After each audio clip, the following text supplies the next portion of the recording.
चलिए बच्चों स्टार्ट करते हैं। आज एक्सरसाइज 4.1 के कुछ ऑपरेशंस हैं, यानी कुछ फॉर्मूले हैं, कुछ प्रॉपर्टीज़ हैं जिन्हें आज हम देखते हैं।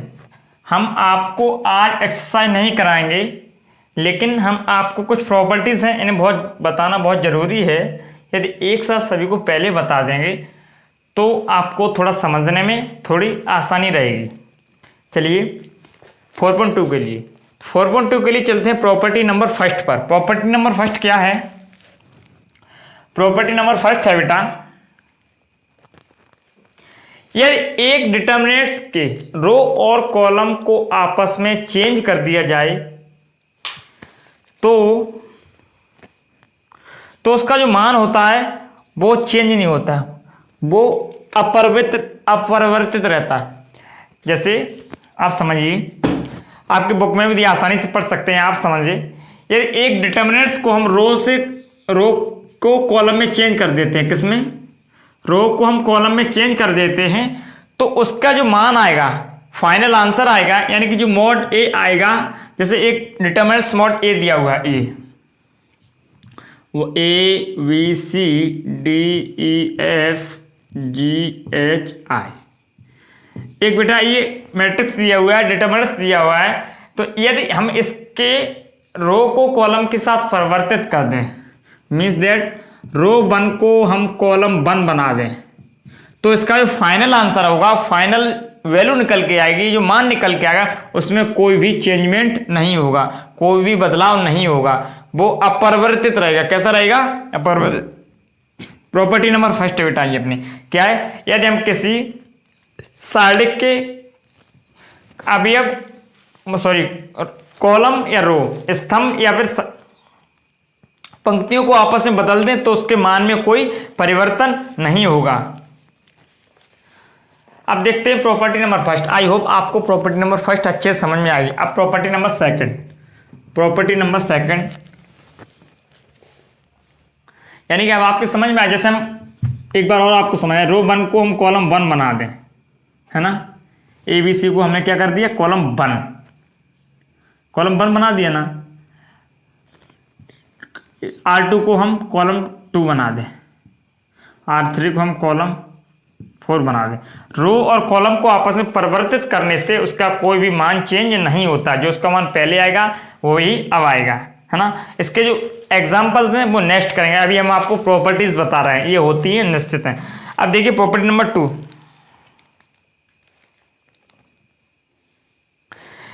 यदि एक मैट्रिक्स की दो पंक्तियों का परस्पर यानी आपस में चेंजमेंट किए जाए, बदलाव, तो जो डिटरमिनेंट्स का है वो चिन्ह चेंज हो जाएगा। देखिए समझिए, प्रॉपर्टी नंबर सेकंड क्या कहती है? यदि एक डिटरमिनेंट्स में यदि हम रो को या कॉलम को आपस में बदल दें तो उसका मान है जो वो चेंज हो जाएगा। उसमें किसका डिफरेंस आएगा? माइनस का। बेटा किसका? जैसे एक ये है मेरा, देखिए समझिए, 1 2 3 4 5 6 7 8 9, ये हमारा एक डिटरमिनेंट्स है।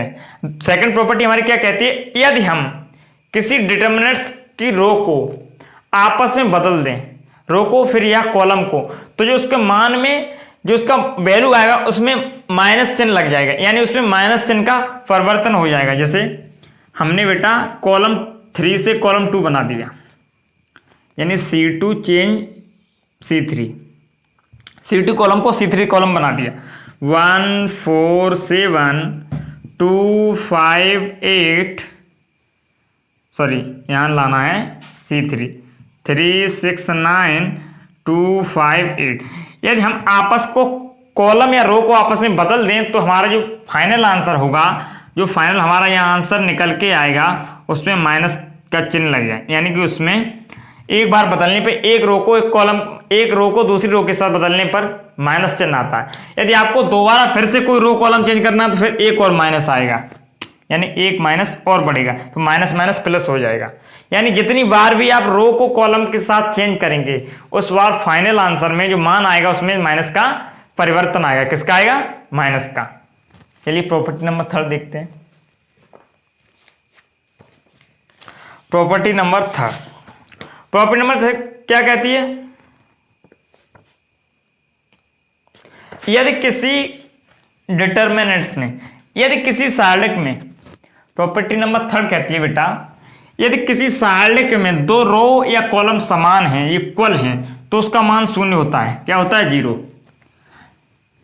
प्रॉपर्टी नंबर थर्ड देखिए, प्रॉपर्टी नंबर थर्ड कहती है यदि किसी मैट्रिक्स में दो रो या कॉलम सेम हो तो उसका मान क्या होता है? शून्य। जैसे A B C D E F, इसमें रो 1 और रो 2 इक्वल है, समान है, तो इसका जो आंसर होगा वो कितना होगा? जीरो। उसमें आपको कुछ भी सोचना नहीं है, डायरेक्ट उसका आप आंसर जीरो रख सकते हैं। या फिर ए इक्वल टू, इसकी दो रो सेम है, ए बी सी, या ऐसे ना हो D E F A B C, ऐसे हो, मतलब एक रो, दो रो या दो कॉलम सेम हो, यानी एक रो डबल हो, एक कॉलम डबल हो, सेम हो, तो वो उसका जो फाइनल आंसर होगा, उसका जो मान होगा डिटरमिनेंट्स का, वो बेटा जीरो होगा। क्या होगा? शून्य। ये है हमारी प्रॉपर्टी नंबर थर्ड। अब property number fourth, property number fourth क्या कहती है, यदि किसी डिटरमिनेंट से एक कांस्टेंट राशि के से मल्टीप्लाई किया जाए। प्रॉपर्टी नंबर फोर क्या कहती है बेटा, यदि किसी डिटरमिनेंट्स में, जैसे इसी में समझिए, यदि किसी डिटरमिनेंट्स में, यही चलिए हम दूसरा एग्जांपल ले लेते हैं।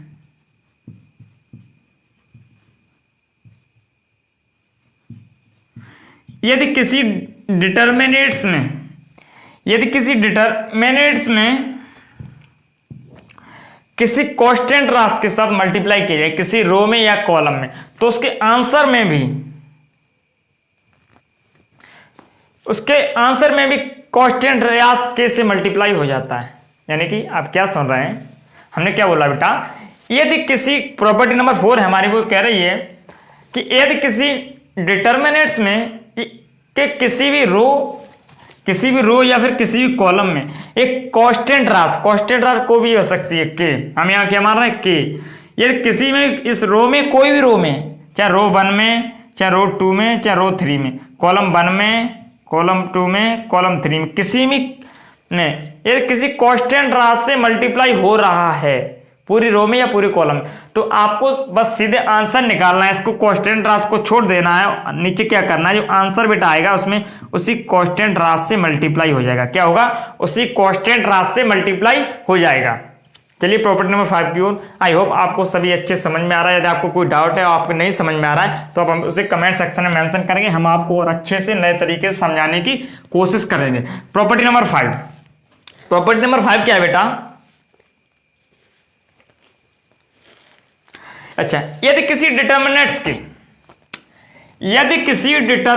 के अवयव किसी योग के रूप में है, किसमें? योग के रूप में है,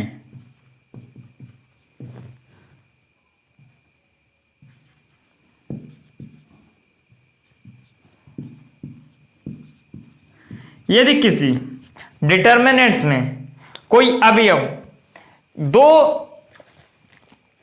यदि किसी डिटरमिनेंट से एक पंक्ति में कोई अवयव योगफल के रूप में व्यक्त है, तो उन्हें दो सारणिक के रूप में विभाजित कर सकते हैं।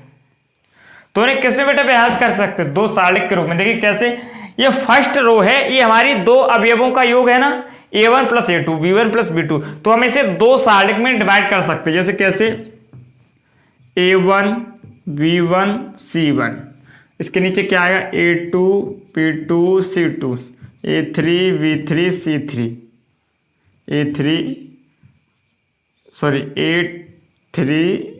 b3 c3, ऐसे ही प्लस लगा के, यदि माइनस है तो माइनस आएगा, या प्लस है तो प्लस आएगा। अब ये क्या बचा, a2 यहाँ b2 और यहाँ c2, क्या आएगा बेटा, a2 b2 c2, a2 b2 c2, a2 b2 c2, a3 b3 c3, ऐसे बेटा हम डिवाइड कर सकते हैं। यदि किसी भी, हाँ एक बात आपको विशेष ध्यान रखनी है, यदि किसी कोई ऐसी डिटरमिनेंट्स है, कोई ऐसा सारणिक है जिसमें एक के अलावा दो को साथ में योग दिया हो। दो रो में योग दिया हो तो आप ऐसा नहीं करेंगे दो को एक साथ ही करेंगे, नहीं, आपको इसको साथ में रखना पड़ेगा। किसको? एक बार में एक का ही अलग कर सकते हैं, एक बार में एक ही मैट्रिक्स को तोड़ सकते हैं। यानी यदि आपने रो फर्स्ट को तोड़ा तो पहले आप रो फर्स्ट को ही तोड़ेंगे, जब आप दोबारा से इसे करेंगे तो फिर आपको ये सेम रखना पड़ेगा, दोबारा से तोड़ेंगे, है ना। एक बार आप एक रो ही को सॉल्व कर सकते हैं, इसको आपको ऐसे ही लिखना पड़ेगा, L L M N। क्या समझ में आया आपके? यदि किसी डिटर्मिनेंट्स में यदि दो अवयवों का योग दिया है किसी रो या किसी कॉलम में, तो हम उन्हें सेपरेट कर सकते हैं उनके चिन्ह के साथ, लेकिन शर्त एक है कि हम एक बार में एक ही रो को सेपरेट करेंगे, दो रो को सेपरेट नहीं कर सकते। तो उन्हें अलग अलग हम सेपरेट कर सकते हैं।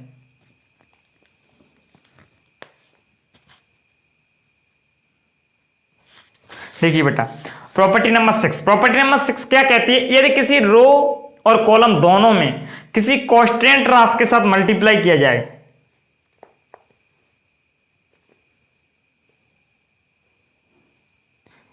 प्रॉपर्टी नंबर 6 है, यदि किसी में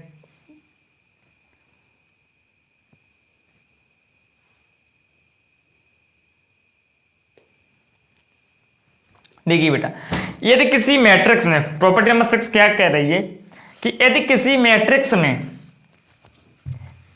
किसी सेम संख्या से रो और कॉलम में मल्टीप्लाई किया जाए, प्रॉपर्टी नंबर 6 क्या कह रही है? यदि किसी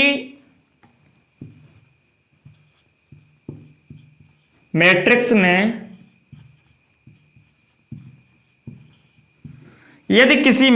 में किसी समान संख्या से रो और कॉलम दोनों में, जैसे फर्स्ट रो में बेटा हम मल्टीप्लाई कर दें के से और कॉलम नंबर सेकंड में भी हम मल्टीप्लाई कर दें के से,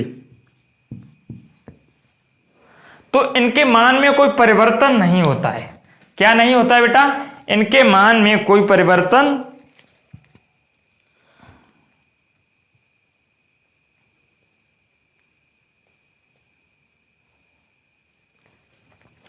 यदि किसी राशि को समान गुणज से मल्टीप्लाई कर दे रो में और कॉलम, बेटा कांस्टेंट से नहीं, समान से, तो उनका मान वही रहता है, अर्थात उसके मान में कोई बदलाव नहीं होता है। अब देखिए प्रॉपर्टी नंबर 7, प्रॉपर्टी नंबर 6 आपके समझे हमने क्या क्या?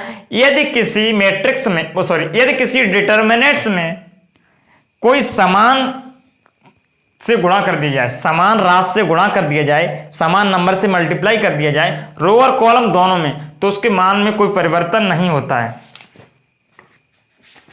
आई होप आपको ये समझ में आए होंगे। अभी आपके में सिर्फ इतनी 6 प्रॉपर्टीज दी हुई हैं जो आपको अच्छे से समझनी है। अच्छा, मैंने आपको क्या एक व्यू दे दिया, ये प्रॉपर्टी क्या होती है। जब हम चैप्टर को पढ़ाना स्टार्ट करेंगे बेटा तो हम आपको अच्छे से पढ़ाएंगे, कोई दिक्कत नहीं है, सारे के सारे एग्जाम। बेटा आपको मैं एक आइडिया दे दूं, आप बोर्ड के स्टूडेंट हैं तो आपको क्या करना है, आपको जो करना है वो ये करना है कि आपको जो मैंने क्वेश्चंस करा दी अच्छी बात है, उसकी तो प्रैक्टिस आपको करनी है, लेकिन जो आपके एग्जाम्पल्स हैं, आपकी बुक में एग्जाम्पल्स, क्योंकि आपका जो पेपर है वो ज्यादातर एग्जाम्पल से ही आने वाला है। 40 to 50% आपका जो पेपर है वो डायरेक्ट एग्जाम्पल रखे जाएंगे, तो आप ज्यादा से ज्यादा ट्राई करें, कोई भी एग्जाम्पल ऐसा न रहे जो आपसे छूट जाए जिससे आप न सॉल्व कर पाए। तो सबसे पहले क्या करें, जो हमने कराया वो करें, उसके बाद में एग्जाम्पल्स करें, एग्जाम्पल के फिर अलग बनाएं, पढ़ते रहे, आगे बढ़ते रहे। Wish you all the very best.